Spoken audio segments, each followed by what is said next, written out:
Right, for the ones who are watching this on a tape version, and we'll talk about one of my first amusement parks I went here in Iowa. Luckily, not unfortunately not in Illinois or Missouri or anywhere state. A lot of people don't realize there's a family owned. Actually, there's two amusement parks in the state of Iowa. One is located. The one I'm going to be talking about is along Interstate 80 on exit 142 in Altoona, Iowa. Basically, it's called Adventureland Park in around the Des Moines, Iowa area, and it's the biggest park in the state of Iowa. There is another small amusement park. It's called Arnold's Park. It's in right along Lake Okoboji area. That's in the Iowa northwest corner. I have not been there and all that stuff, but we're going to focus on one of my first amusement parks, Adventureland Park. Basically, it's a nice little family-run park. There was a lot of history to the park in one way, shape, or form. I'm going to do it briefly here because I got to get off here in a few minutes, basically, because I got to leave for a out-of-town trip. Okay, not to the amusement park. We got to do a shopping trip, basically. So I got to leave within a few minutes here. So I got to wrap it up and all that stuff. Yeah, I'm back. We're talking about one of my favorite amusement parks, my first amusement park here in Iowa. Basically, it's called Adventureland Park. It's located near Des Moines, Iowa, in Altoona, along Interstate 80 on exit 142. I have not been there since 2002, so it's kind of long overdue.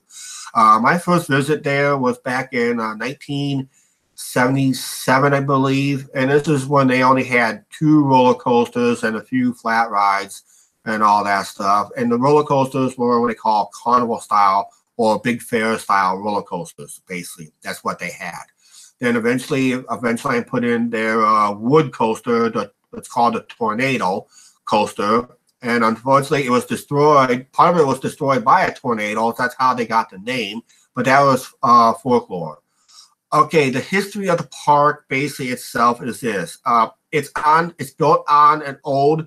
The park itself was built on the old Des Moines Regional Airport, the old Des Moines Airport. It was the very same airport that Charles Lindbergh landed his famous plane before. I think it was before his cross-Atlantic flight.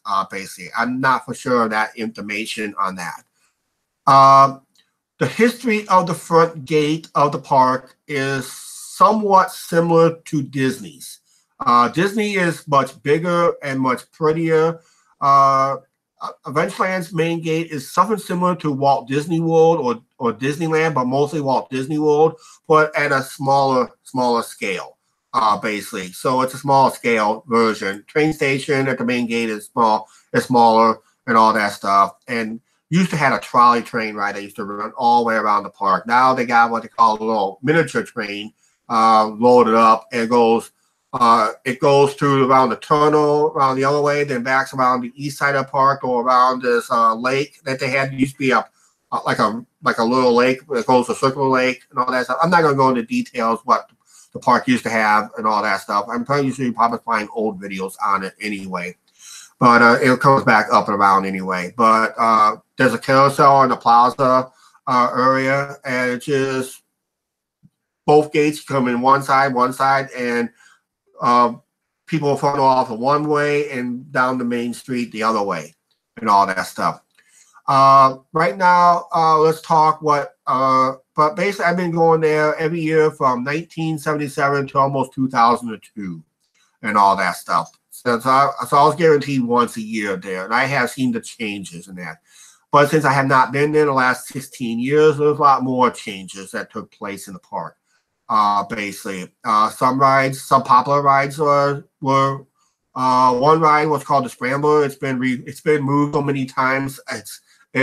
You can't keep it in the same address. Basically, but right now they found a permanent home for it. Hopefully, near its original location. There was a ride called the Falling Star that's there at Adventureland. That's a good ride and all that stuff. The Scrambler used to be located right there. They used to have one of those flying scooter rides where people just take a ride. What they'll do is they snap it. Adventureland used to have one of those rides, and they replaced it with the balloon race. Basically, it's a little balloon ride that goes in circles. It tilts up somewhat. One roller coaster I used to ride. Actually, there's two roller coasters I used to ride there at Adventureland. One was called Matterhorn. It's a smaller steel coaster, scooter type coaster. Only holds 2 people, 1 car, 2 people, and it just goes. It goes up, make a little dip, goes down around the other way, and all that stuff. It's just a quick ride and all that stuff. And the other one was called the Super Screamer, which is a Galaxy style roller coaster.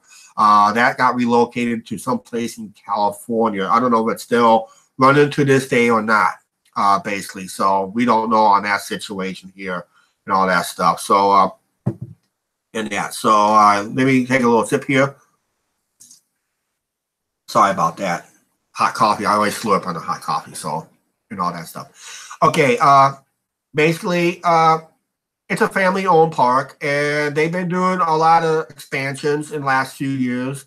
Either occasional new rides. They put in a looping coaster that was built by Hopkins, not known for their roller coasters, and it's called the Dragon. And it's a painful ride. As soon as you leave the station and into Lift Hill, you're talking about chiropractor city already. It makes Mean Street look smooth, basically. If anybody remember Mean Street at Cedar Point, that was not a very smooth ride either. Now they converted to steel vention, so we'll see how smooth that is. And that. So it just goes up about 100 feet lift hill, and it goes into 2 vertical loops. And the next part of the painful ride is the first part of the helix. It pulls a lot of G's, and it's a headbanger all from start to finish, basically. Not a very comfortable ride. They only run 1 train. That's all they got on that coaster is 1 train and all that stuff. The Tornado roller coaster is I forgot who was the manufacturer, but on that ride, it was I remember the last name was an Allen, helped design that ride. When they first built the Tornado, it cracked the top 10 for wood coasters. Didn't stay in the top 10 very long that year, because there was other wood coasters that opened later that summer. Basically just took over the top 10 spots at the time when they ranked them back. This is even back in the 70s when they used to rank roller coasters and all that stuff. So, and that. Then about later in the 90s, they put in the Outlaw roller coaster, which is a Custom Coasters Inc. at the time, or GCI they call it. Now it's called another company. No, it's called Great Coasters International. So it was Great Coasters International and all that stuff. So and it was designed by Mike Bootley. It was one of his predecessors to the roller coasters you see at Hershey Park, basically. So you see similar versions of that coaster, much bigger versions, better layout and all that stuff. This is a small, tight, compact coaster. Not a whole lot of airtime on this coaster. Just a lot of turns, banks and turns and that, and all that stuff.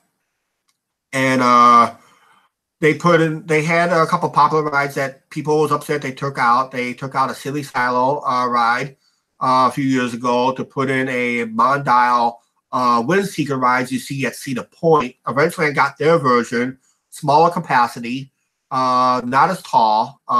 It goes only 250 feet high in the air. It is the tallest ride in the park at Adventureland. It's got a nice surrounding view. And during the daylight, you see nothing but corn and soybean fields and a few other buildings and all that stuff. And a nearby horse track where you can bet on your horses and ponies and all that stuff. So, and you probably see Des Moines from there too. And if you're lucky, you might see our apartment up there, basically. So it's the tallest ride. Second tallest ride in the park is the Space Shot. It's an SNS tower ride. That's a blast. It's a blast one. It's not a lift or drop. It blasts you up and drops you down. And it comes to a couple of nice 2 or 3 bounces back home, basically. So it's a quick ride there and all that stuff. When they were upset by taking down the Silly Silo, that was a cylinder ride where basically you ride in the cylinder and the floor drops and you're plastered to it's what they call a puke machine. Then they had the log ride, basically. They had to take that out because of the popularity of the water park. Because a lot of amusement parks are taking out their log rides lately. If you've noticed it, that a lot of amusement parks are taking out their log rides, the log flume rides, because they're having water parks. They're only focusing on 2 water rides in the park. Basically, it's like a raging river and some other park on that. So they took that out. I'm gonna get ahead of myself because there used to be at eventually it used to be what they call an aqua stage. They used to have dolphin shows years ago when they first started out. So the only time you got to see dolphins in Iowa was at Adventureland in the 70s. They stopped doing them in the 80s because the animal rights activists and the tank was relatively too small. And they started high dive shows that ran for a few years. Then they started. Then the theater kind of went dormant for a while. Then they decided to put in a indoor dark ride roller coaster. The roller coaster was built by Intamin, basically, but it was a dark ride. It's called the Underground, and theming on the ride really. The theming inside was mediocre at best, but and it was a big deal when it opened up because it was an hour wait line. Now it's literally a walk on at this place. So if you go during the day, during weekdays, most of these rides are literally almost walk-ons anyway. That's what I like about the park, and it's very cheap. For about $45, you get both amusement park and water park for the whole day. If you will choose want to stay for the whole day. If you're staying for the amusement park for the credits, to get the coaster credits, basically, it's a 6-hour visit, no more than 6 hours. We'll do you at Adventureland. I always get my money's worth anyway when I go to these parks. I go when it opens and leave when it closes. That's what I do, basically. I want my money's worth, basically. So when I go to these parks. And I'd be bored at Adventureland anyway. Time park closes anyway. So, but I try to stay there all day if we can.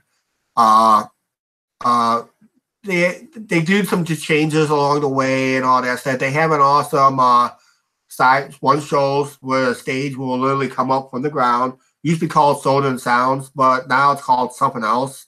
But the stage still comes up from the ground up. They do their performances, and when they're done with the performances, the stage will lower back into the ground. If we have a chance to film that part, we will. For the main channel, we will. Basically, that's neat to see and all that stuff. They've been doing they have a Sam Saloon. They've been doing magic shows there since the 80s. The guy still does magic shows there. It's usually about a 10 to 15-minute show. It's a quick show, basically, and all that stuff. And they used to have Palace Theater. They turned it. It used to be the bigger shows, 3 performances a day. Usually it's like a half-hour, 40-minute show. But they've done way of those shows years ago. Now they turned it to a corporate picnic meeting room, basically, where corporate people comes in to have their little picnics and all that stuff in there. So, and they have what's called roaming acts around the Main Street area, where basically we just do, and the characters they have roaming the streets is not much. Bernie the dog and some Saint Bernard, or something like a Saint Bernard and some other lion. Basically, not real notable cartoon characters, but the kids latch up to them anyway. The kids like them anyway. So it's something that the kids like. They'll say, "Well, I got my picture taken with Bernie the dog or Bernie the Bernard dog." Who's that? I don't recognize it. Not on any cartoon. So eventually it has characters that is no ties to any form of cartoons at all. It's just a couple of characters that they created to help get the ground off the ground as they can. The most recent roller coaster, and a lot of roller coaster enthusiasts calls this an underrated ride. This is what they replaced the log ride with. People were upset when the log ride disappeared. It's called the Monster Roller Coaster. It's a Gerstlauer Infinity coaster, the first one in the United States. It takes you vertically up 133 feet. This will be the tallest roller coaster in the park. It's the tallest roller coaster between Chicago, Denver, St. Louis, Kansas City, and Minneapolis at 133 feet high. And it drops you at 101 degree angle drop. It makes it the steepest drop coaster in, they say, the steepest drop coaster in the Midwest. basically in our part of the Midwest. It's the steepest drop in our part of the Midwest, basically. So basically talking about anything west of Chicago and all that stuff. There is some steeper out east. There's some steeper out west, further west, but in the Midwest region where I live in, it is the steepest drop of all the roller coasters, of all the parks in my what I call an 8-hour radius of where I live in. That includes Cedar Point, basically. And Cedar Point is just inside my 8-hour radius and all that stuff. Hard to believe and all that stuff. If you had to check out if one ride at one park, it's a must-do ride.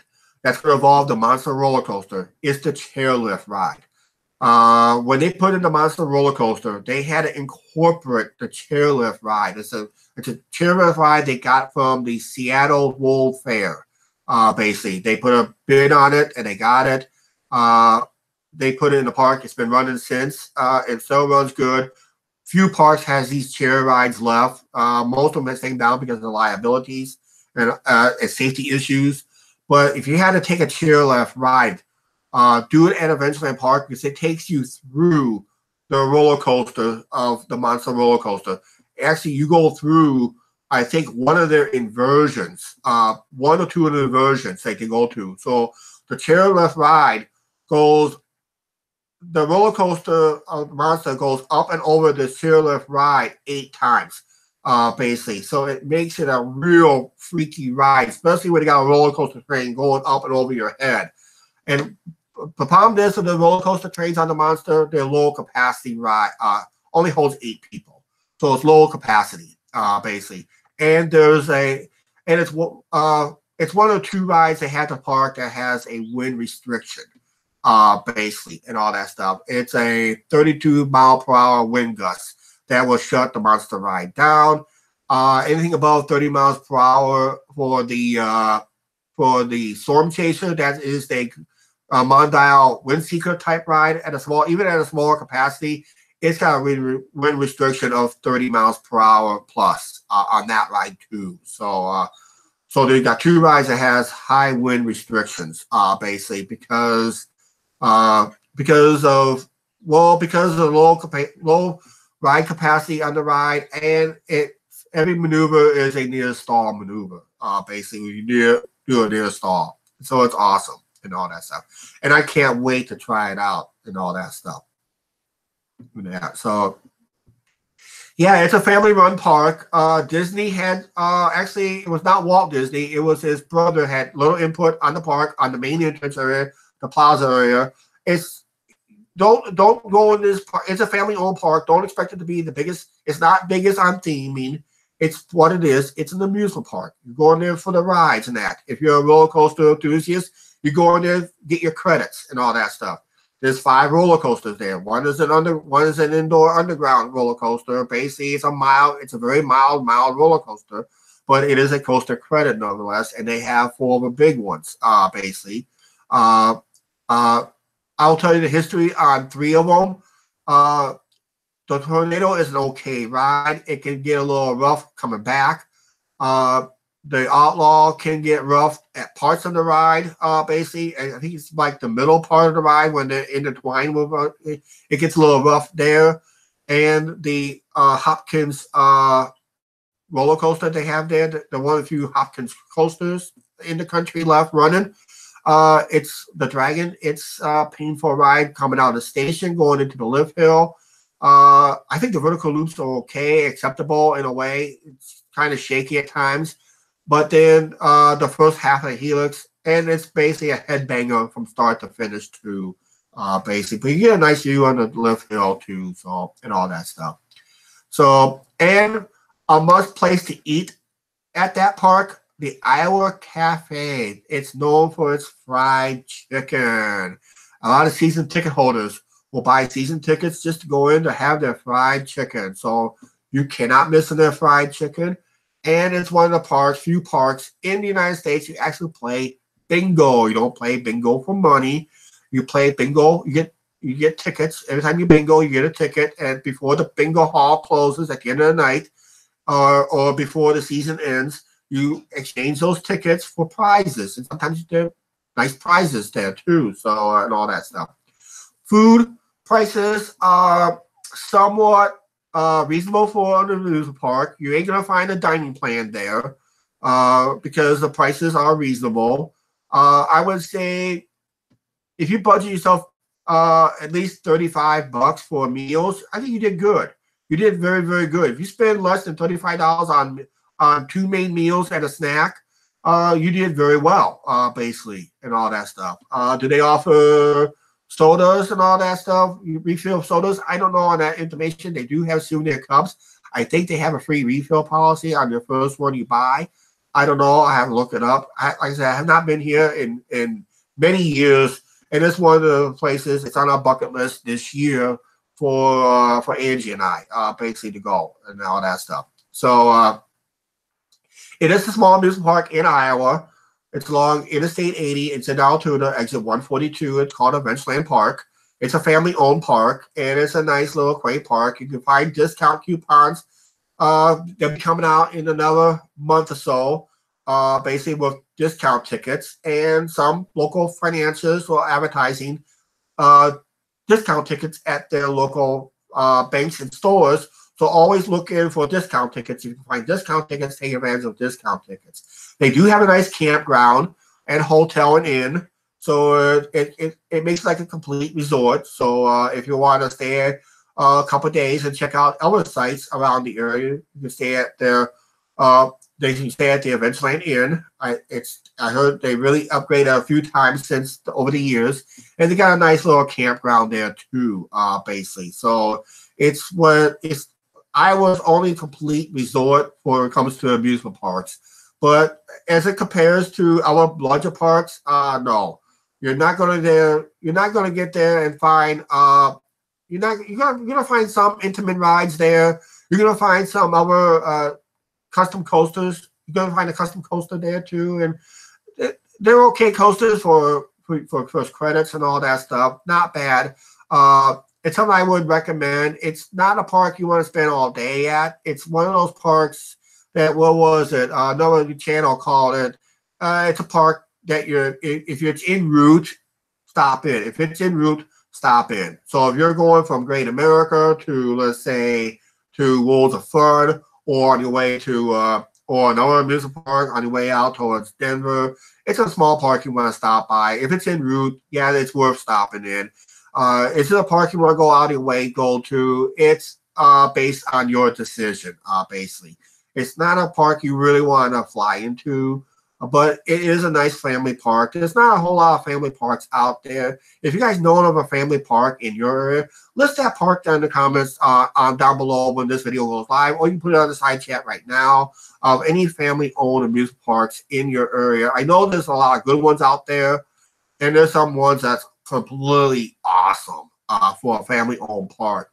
One I can think of, actually there's two I can think of right now, but the one that's in my area besides Adventureland is Holiday World. There's a family-owned park, and they go theming like crazy. And boy, that's another park that's on my bucket list if I need to go to on that. But they got some awesome world-class coasters there too. Lake Compounds is not too bad either. I like to check that out. Boulder Dash roller coaster. That got my interest. So if I'm in the Northeast area, I'll have to check that out area too. So basically, but right now, one park I've always liked to go to since I was a kid, since 1977 to about 2002. I'm overdue for this visit. It's called Amusement Park. It's in Des Moines, Iowa, in Altoona, exit 142 along Interstate 80. Nice little park and all that stuff. And oh boy, I mean, you can have fun one way or another. Take in a few hours. It's a good day to take in a few hours. Go during like a Monday through Friday deal. Basically, all the rides are literally all walk on. The park's near abandoned after 6 p.m. for some reason. When the last show gets done, and they do have a circus there. I think they still do the circus there. But the circus you cannot film because it's copyrighted and all that stuff. So everything else would be good to go out on performances and all that stuff. But otherwise, it's not bad at all, park. I highly recommend it if you guys want to take a time out from, let's say, a Cedar Fair park or a Six Flags park or a Disney park, and that's it. Okay, that's it. Angie's coming home right now. We're gonna cut out of here. We'll see you next time. Hi, Angie. How you doing? Hello. Hello, and that. So check out Adventureland Park in Des Moines, Iowa, if you're in the area. If not, don't worry about it. There's videos on YouTube about it. All right. Bye.